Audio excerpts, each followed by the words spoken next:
Hey there everybody, Pete Pardo here. Welcome to another edition of What's Hot with Sea of Tranquility, the show on the channel where we take a look at some of the great new releases that are coming out in the worlds of heavy metal, hard rock, classic rock, progressive rock, jazz, fusion. We cover a nice wide spectrum here of stuff that I totally dig and our cast of contributors here on the channel also enjoy. Today we're going to take a look at the brand new release on Napalm Records from Iceland, the power trio known as the Vintage Caravan Monuments. Pretty cool little album cover there. This is the band's fourth album. Okay, they had a original album self-released, and then when their first album Voyage came out in 2014, that was basically stuff from that first album. Arrival in 2015, we had Gateways in 2018, and Monuments here in 2021. This is the first album from the band on Napalm Records. They were with Nuclear Blast previously for their last two. So let's take a look at the... well, let's tell you who's in the band first of all before we take a look at the album. So we've got, and I know I'm going to butcher these names, Oskar Logi Augustsson, something like that, on guitars and lead vocals. You've got Alexander Orn Numason on bass and backing vocals. And then on drums, you've got Stefan Ari Stefansson. Okay, I'm going to show you what they look like in a minute here. So here's the digipack, right? Okay, you've got the booklet packed with lyrics. There's the guys in the band. They're pretty young. Yes, they are young. They are only in their, I believe, mid-20s at this point. They were pretty young when they started this band, so I believe they're all in their early mid-20s, something like that. There they are again. A lot of pictures of the band in here. Right? They want you to know what they look like. They do not want to be a faceless band. There we go. Guys in the studio. And again, so you've got Oskar on electric guitars, vocals, acoustic guitars, banjo, and dobro. Alexander on bass, backing vocals, acoustic guitars, synthesizers, and mellotron. And Stefan on drums, backing vocals, percussion, piano, Rhodes, and mellotron. You've got some guest appearances here. You've got Magnus Johan Ragnarsson on Hammond organ, piano on a couple tracks, Sindri Snare Erlingsson on rhythm guitar on one tune, and then you got a bunch of folks on a choir on one track, backing vocalists there. So if you've never listened to this band, like I said, they're a power trio who, they cite their influences like Deep Purple, Rush, Mastodon, Cream, that sort of thing. I hear a little bit of Mountain in their music. At times I hear a little Grand Funk Railroad, a little Humble Pie, a little Free, that sort of thing. So kind of the bluesy heavy rock bands of the 70s basically is kind of where they're coming from for the most part. You've got 11 new tracks on this album. I will go out on a limb. I've liked everything I've heard from this band quite a bit, actually. I will go on a limb and say that this might even be their strongest album. And that's saying a lot because their previous records are very, very good. This is excellent. It's pretty heavy. It's kind of proggy in spots. It's kind of bluesy. It's atmospheric. And it's very melodic. All right, it starts off with a song called Whispers. Pretty heavy tune. Got some big beefy riffs. Nice proggy keyboards in the background. Really memorable chorus. There's a lot of really good memorable choruses on this album. Crystallized, second track. Moody, bluesy. Reminds me of classic Free. That's right, Paul Rogers, Paul Kossoff and company. The early albums from Free. Nice guitar licks and bass on this one. Starts off slow, picks up steam.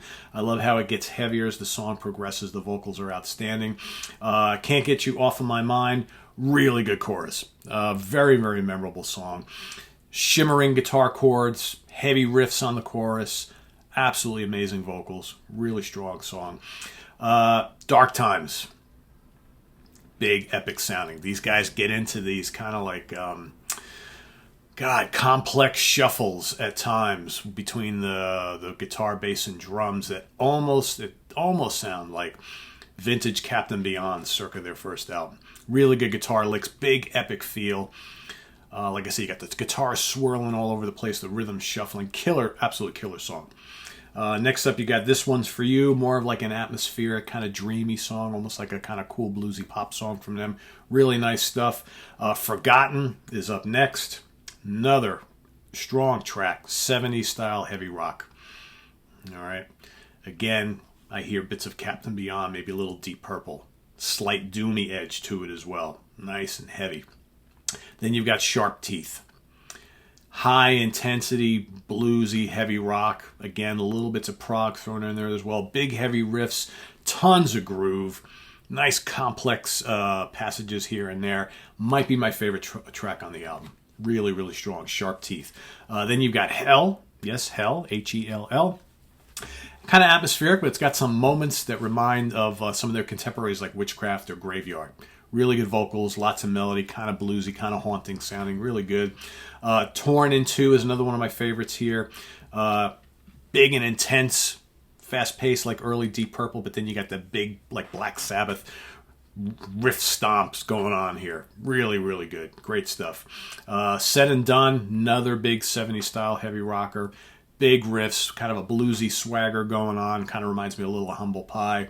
I like the big complex riffing on the chorus. Scorching guitar solo. I mean, he's a really good guitar player. This album to me is a little more about the riffs. There's a lot of good guitar solos on here, but I think their earlier stuff concentrated more on extended solos. Here it's more about the songs and the big riffs and kind of building momentum and dropping an atmosphere. And then the last track is Clarity, track number 11. Ends things on kind of a tranquil, melodic fashion. You got little like Fender Rhodes electric piano, dreamy kind of floating chorus, and then a nice ripping guitar solo to kind of finish it all off. So, yeah, it's a good one, guys. It's a good one. Vintage Caravan, the Vintage Caravan, Monuments on Napalm Records. If you love 70s and early 80s inspired heavy rock, with a bluesy edge, really good melodic vocals, a lot of great choruses, memorable songs, big riffs, tasty soloing, a lot of heavy grooves. Can't go wrong with this. It's like I reviewed the Greta Van Fleet the other day, which I'm loving a lot too, and the Inglorious before that. So here you got three kind of bluesy, younger bands, right? Delivering some really tasty vintage sounds. So I really dig this a lot. So check it out. The Vintage Caravan, Monuments. Visit us on the web at www.seaoftranquility.org. We're on Facebook. We're on Twitter. Of course, we're here on YouTube all the damn time. Coming up on the channel this weekend, we've got John McEntee coming back on the show. Of course, John, the lead guitarist and main songwriter from legendary death metal band Incantation. He and I are going to be ranking the catalog, the studio albums of... Who are we doing? Immolation, that's who we're doing, right? So that's coming up this weekend. Also, we've got Chuck Alvarez from In the Prague Seat. He and I are going to be ranking our 10 favorite albums from none other than jazz guitar legend, jazz fusion, jazz guitar, jazz pop guitarist, whatever you want to call him, Mr. Pat Metheny. That's also coming up this weekend. We've got Hudson Valley Squares happening on Monday, In the Prague Seat on Tuesday. Oh, and before I forget, we've got another new theme show coming up that we're going to be doing throughout the month of May. Probably not every day. I'm going to bring it as often to you as I possibly can, but I don't think it's going to be every day. And this is basically, we're going to take a look at those bands that have been around for a while, or maybe they were around for a while, they may not be anymore, who released albums in multiple decades. So 2 or more decades where they had album releases. Myself, and quite often, hopefully, will be teaming up with another of our contributors here on the channel, where we're going to be picking a specific band. Each episode is on one band, and we're each going to pick our favorite album release from that band in each of the decades that they released albums in. So coming up tomorrow for episode number 1, joining me tomorrow is Guitar Hack, and we're going to tackle Judas Priest. So we're each going to pick our favorite albums from each of the decades that Judas Priest have released albums in. So stay tuned for that coming up tomorrow. Lots more stuff happening. We've got, in the weeks ahead, all sorts of wonderful stuff here on the channel. All sorts of good stuff. We've got great new show for the Monsters Den next week. We're going to revisit Spookies once again. We've got the special effects team that worked on the film Spookies coming on the show to chat with us all. We've got, for In the Prague Seat coming up this week. What do we have coming up this week? We have Canadian Prague. So we've got me and the panel taking a look at some of our favorite Canadian Prague albums from everybody other than Rush. We're not picking Rush for this episode because that's way too obvious.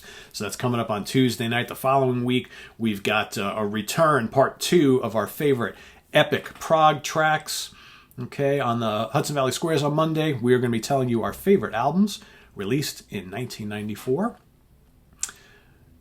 We've got Jack Toledano and I are going to be doing our top 10 songs of Metal Church coming up next weekend. Excuse me. With that, I better cut it quick as I get into a coughing fit. I'm doing too much talking lately, I guess. Anyway, thanks for watching, guys. We'll see you real soon. Make sure you subscribe, and see you tomorrow. Bye-bye.